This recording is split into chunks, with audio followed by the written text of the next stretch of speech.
Bismillahirrahmanirrahim. Assalamualaikum warahmatullahi wabarakatuh. Selamat pagi anak-anakku. Kita berjumpa lagi dalam pembelajaran bahasa Indonesia. Ya.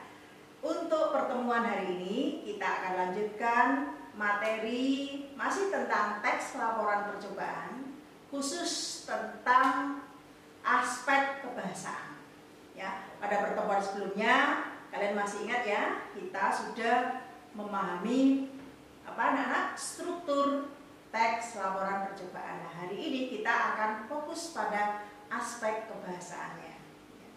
Seperti halnya teks-teks yang lain, ya, di dalam teks laporan percobaan anak-anak itu juga akan kita jumpai sejumlah aspek kebahasaan.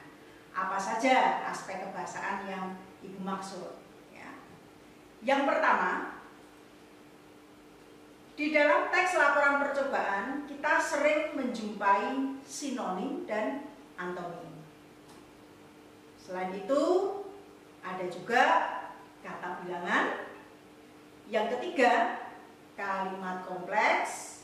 Berikutnya, konjungsi, kata rujukan, serta istilah teknis. Ya. Sebetulnya tidak hanya 6 ini anak-anak, masih ada aspek kebahasaan yang lain, tetapi biasanya 6 ini sering muncul. Nah, sekarang kita akan lihat satu persatu. Yang pertama, sinonim dan antonim. Ya, tentu kalian sudah paham ya makna kedua kata ini. Sinonim itu apa, antonim itu apa. Nah, sekarang kita akan lihat langsung contoh kalimatnya. Ya, kalian perhatikan anak-anak. Untuk dapat tumbuh dan berkembang, tanaman tidak hanya memerlukan faktor internal, melainkan faktor eksternal juga.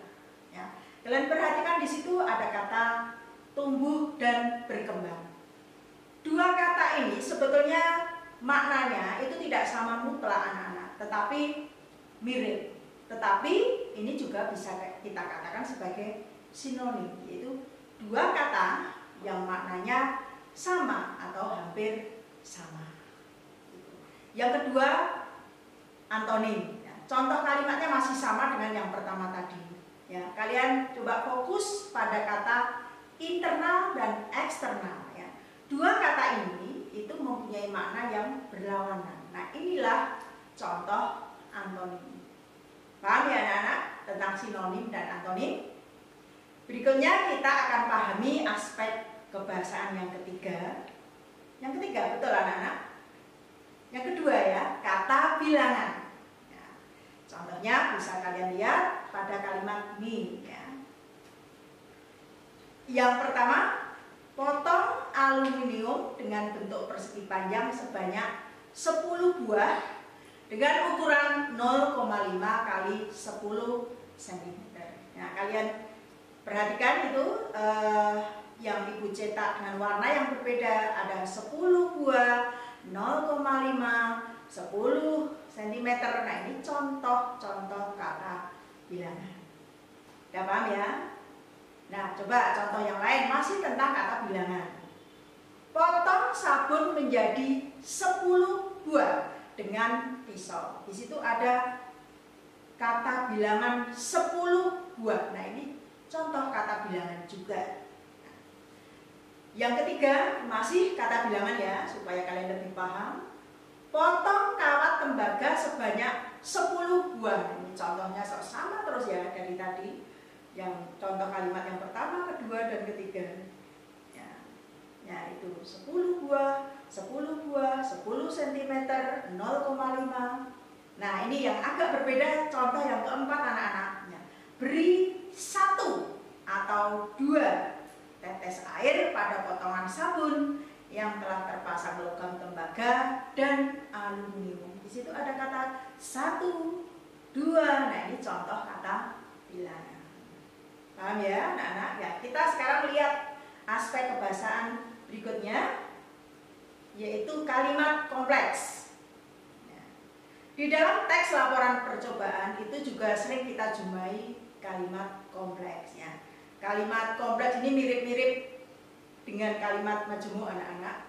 Ya, itu bisa bisa kalian lihat contohnya, makanan merupakan kebutuhan sehari-hari ya, dan kebutuhan mutlak yang wajib dipenuhi bagi setiap makhluk hidup. Nah, itu ada dua klausa, ada dua anak kalimat ya, digabungkan dengan konjungsi dan. Nah, itu menunjukkan bahwa ini merupakan kalimat kompleks ya.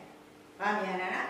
Berikutnya konjungsi. Nah, tentu kalian sudah tidak asing lagi dengan istilah konjungsi, yaitu kata hubung. Di dalam teks laporan percobaan banyak sekali kita temui ya, kita temukan kata-kata hubung atau konjungsi ya. Misalnya contoh kalimatnya bisa kalian cermati di situ. Ada konjungsi karena, ada konjungsi bahwa. Ini merupakan contoh konjungsi dalam kalimat yang ada di dalam teks laporan percobaan ya.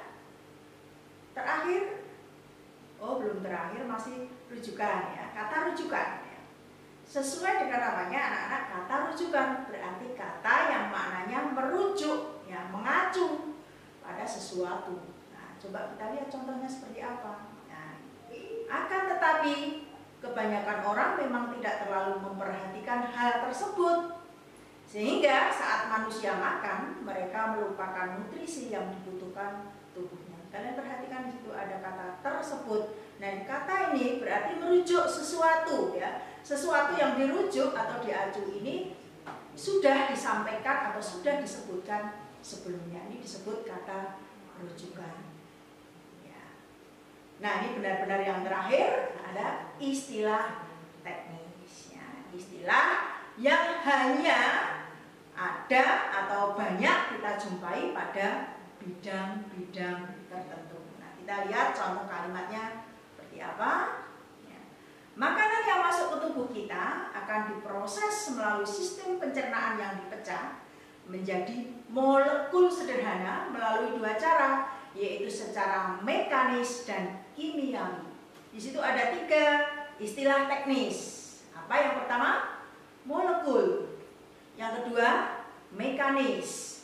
Yang ketiga, kimiawi. Nah, ini tiga istilah ini hanya ada di bidang apa anak-anak? Ya, di bidang kesehatan atau di bidang biologi. Nah, kata ini jarang atau bahkan mungkin tidak pernah akan ada atau bisa kita jumpai di bidang misalnya komunikasi, transportasi, atau bidang-bidang yang lain. Nah, inilah yang disebut dengan istilah teknis.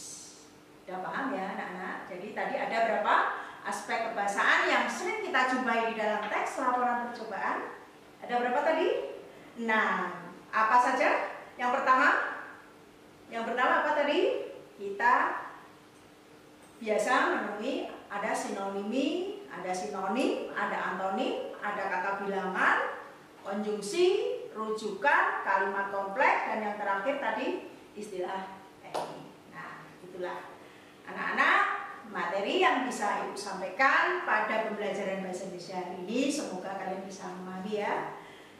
Kalau memang benar sudah bisa memahami, akan Ibu akhiri ya.